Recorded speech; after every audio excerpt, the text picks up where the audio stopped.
एक समय की बात है, एक छोटे से गांव में राहुल नाम का लड़का अपने परिवार के साथ रहता था। वो पढ़ लिख कर जल्दी से जल्दी एक डॉक्टर बनना चाहता था, लेकिन वो समझ नहीं पा रहा था कि डॉक्टर बनने में उसे कितना वक्त लगेगा।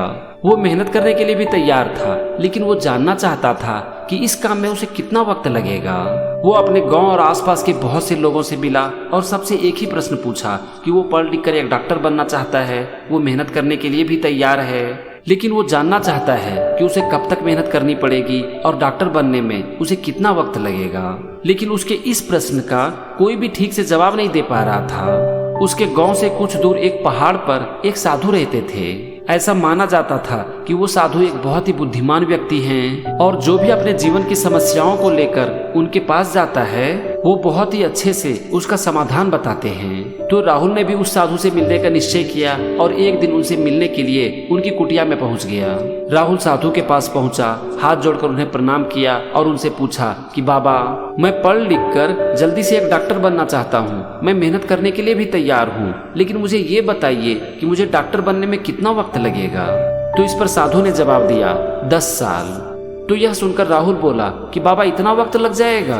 10 साल तो बहुत ज्यादा है, मैं तो 3 साल के अंदर एक डॉक्टर बनना चाहता था। फिर राहुल ने कुछ देर सोचा और साधु से पूछा कि बाबा, अगर मैं मेहनत को दोगुनी कर दूं तब कितना वक्त लगेगा? तो इस पर साधु ने जवाब दिया, 20 साल। तो यह सुनकर राहुल को बड़ा ही आश्चर्य हुआ और सोचने लगा कि ये क्या, अगर मैं मेहनत को दोगुनी कर देता हूँ तो डॉक्टर बनने में मुझे और ज्यादा समय लग जाएगा।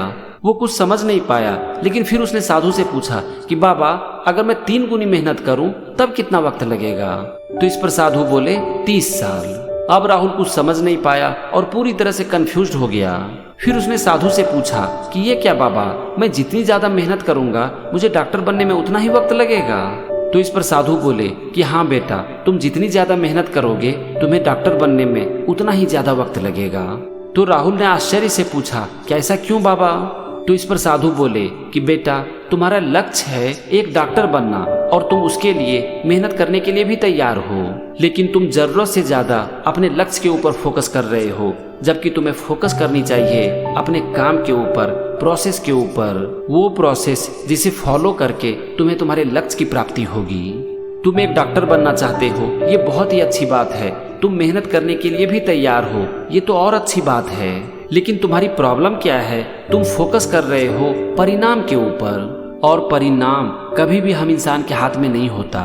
तुम्हारी सबसे बड़ी प्रॉब्लम है कि तुम जरूरत से ज्यादा अपने गोल के ऊपर फोकस कर रहे हो, परिणाम के ऊपर फोकस कर रहे हो, जो कि तुम्हारे हाथ में है ही नहीं। तुम्हारे हाथ में है सिर्फ मेहनत करना, लेकिन उस मेहनत का फल तुम्हें मिलेगा या फिर नहीं मिलेगा या फिर कब मिलेगा ये कोई नहीं बता सकता।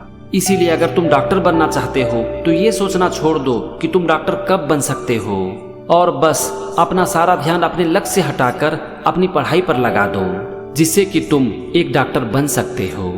अब राहुल को समझ में आ गया था कि जिंदगी में गोल सेट करना जरूरी है, बहुत जरूरी है, लेकिन उस गोल तक पहुंचने के लिए हमें जरूरत है अपने काम पर फोकस करने की, क्योंकि गोल के ऊपर जरूरत से ज्यादा फोकस करने से हमारा ध्यान हमारे काम से हट जाएगा, और अगर हमारा ध्यान हमारे काम से हटा तो फिर हम अपने लक्ष्य को कभी भी प्राप्त नहीं कर पाएंगे।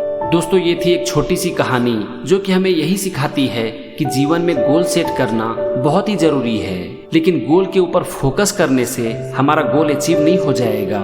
हम अपने गोल को तभी अचीव कर पाएंगे जबकि हम अपना पूरा ध्यान एक्शन के ऊपर रखें, काम के ऊपर रखें, प्रोसेस के ऊपर रखें। अगर हम जरूरत से ज्यादा अपने गोल के ऊपर फोकस करते हैं ना, तो हमारा ध्यान हमारे काम से भटक सकता है, और जब काम के ऊपर ही हमारा ध्यान नहीं रहेगा तो फिर हम अपने गोल को कभी भी अचीव नहीं कर सकते। काम करना, प्रोसेस को फॉलो करना आपके हाथ में है, लेकिन आपको अपने काम का परिणाम कब मिलेगा, आपको लक्ष्य की प्राप्ति कब होगी, ये आपके हाथ में है ही नहीं। इसीलिए अगर आप जिंदगी में कुछ भी करना चाहते हो ना, तो परिणाम को छोड़ो और अपने काम के ऊपर अपना फोकस करो, वो काम जिसे करने से आप अपने लक्ष्य तक पहुंच सकते हो। और ये छोटी सी कहानी हमें यही सिखाती है।